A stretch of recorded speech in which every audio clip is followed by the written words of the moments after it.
Magandang araw mga idol. So welcome na naman po dito sa ating munting channel mga idol. Ang gagawin natin ngayon mga idol ay ituturo ko pa sa inyo kung paano gumawa ng ganitong kasimple na paggawa ng moldura mga idol, no?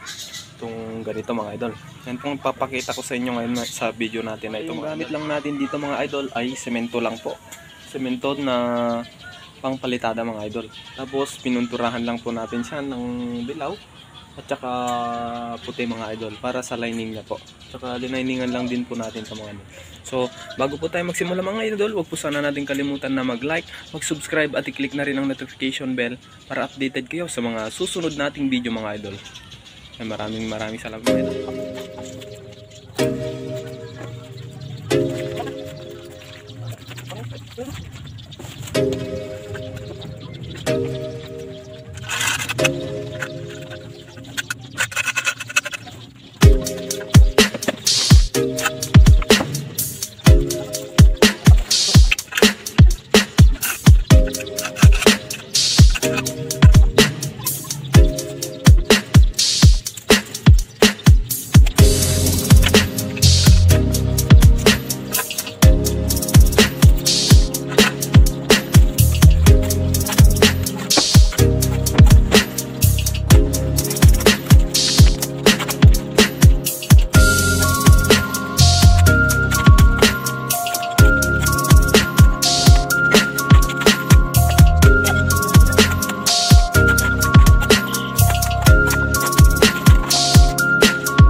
So, pasensya na kayo mga idol, no?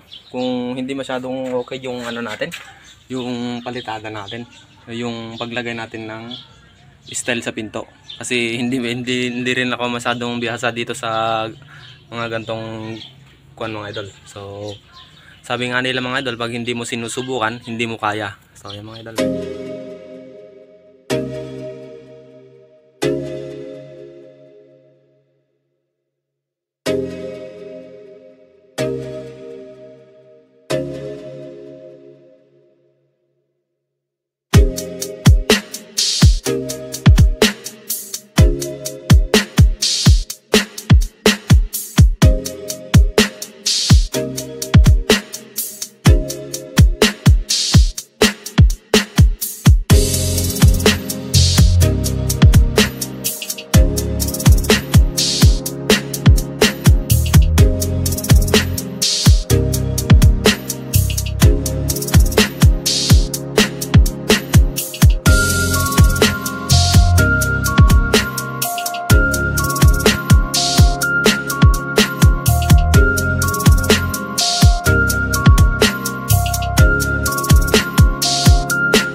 mga boss, bale na lagay na natin yung kwan mga idol, no? So bale itong kinuha natin dito mga idol, yung kinuha natin dito ay magkabilahan sa 6 yan mga idol, 6 inches to 6 inches din dun sa kabila, tapos 6 inches din dyan sa taas mga lods. So papagandahin siya ng design gamit itong tex screw, tsaka itong ano din mga idol, nung eskwala, magagamit din natin to mga idol. So papakita ko sa inyo mga idol, no? Kung paano yung gawin natin style dyan mga lods, kung paano natin lalagyan ng paano natin gagawin yung style na ilalagay natin.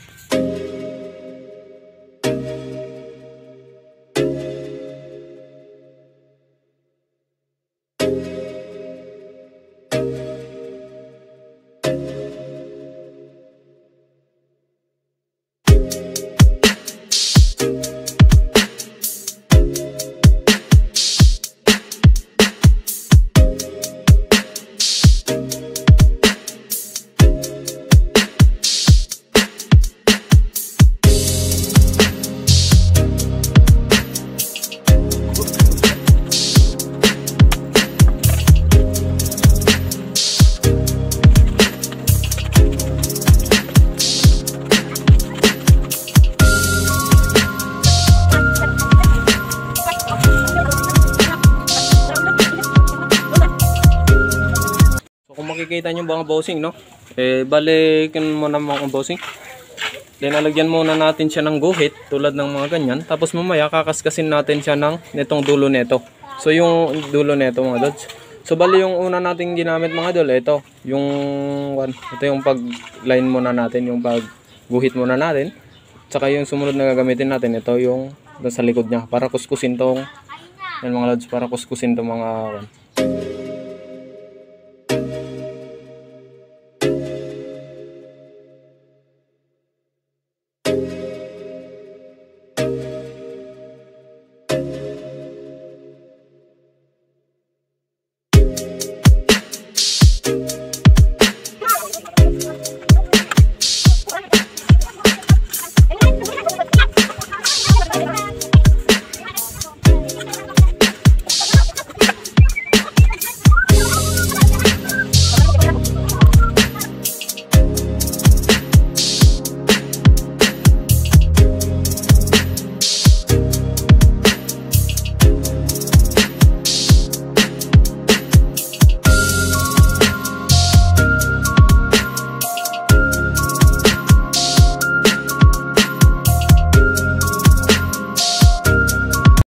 So bale, ito yung una natin ginamit mga idol, no? Yung dulo niya. Tapos ngayon yung susunod natin mga idol, itong kwan naman niya, yung nandito sa dulo niya mga lods, itong yan, ito mga idol.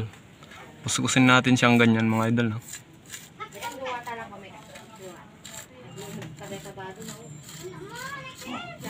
Yan mga idol.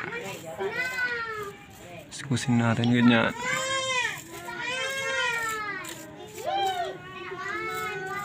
So yan mga idol, no? Ganyan siya lalabas. So bale kahit anong gamitin yung mga idol, pwedeng pangkuskus, basta pwedeng pangkuskus mga idol, no?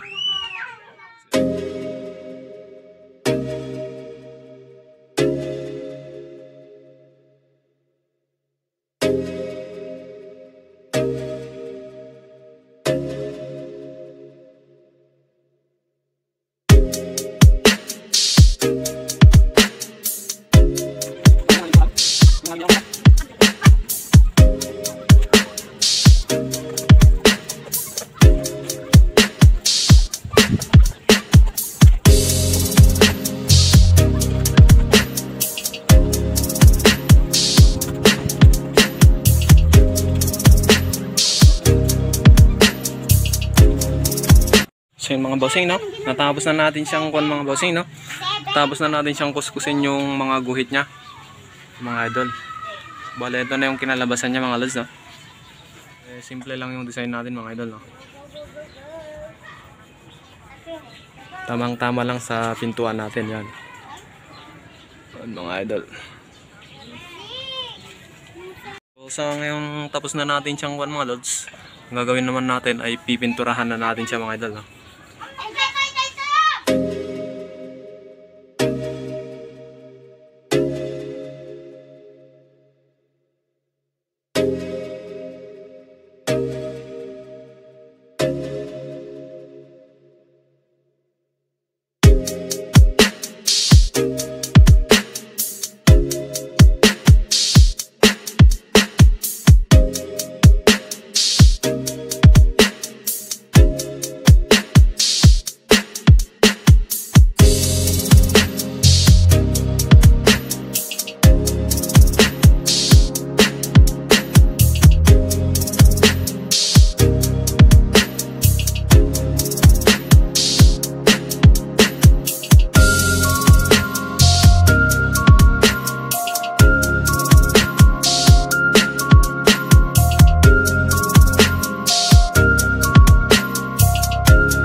So yun mga idol, no? Unang pinta pa lang tong linagay natin mga idol. So bali pag natuyo to mga idol, papatungin na naman natin siya ng pangalawang mga lods, pangalawang pinta. So papatungan natin mamaya ng pangalawa yung mga idol pag natuyo tong basa na mga idol, no? Basa pa kasi. Yan. Bali pag natuyo mga idol,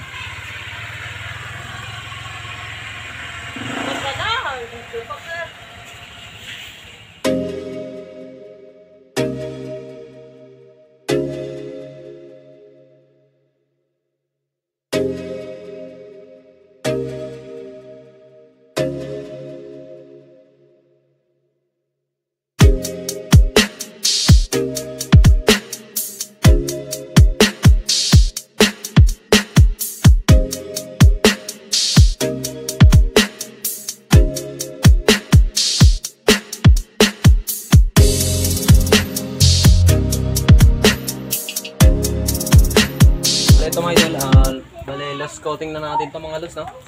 Yung dilaw. Pero dun muna sa taas natin unahin para mga idol, hindi malaglag yung mga kwan dito sa baba, hindi mahuhulog sa baba. So kaya foam yung ginamit natin mga idol, no? Foam at saka hindi paintbrush. Pag paintbrush kasi mga idol, no, wala tayong pambili.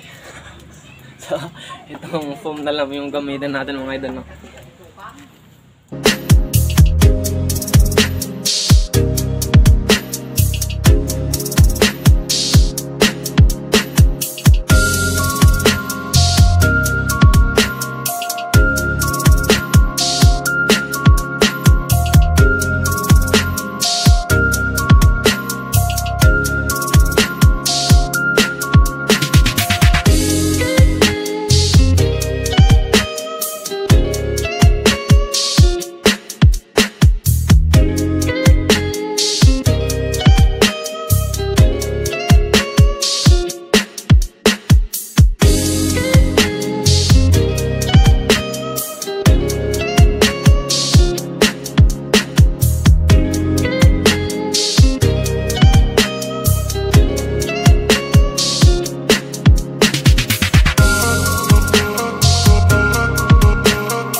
Kasi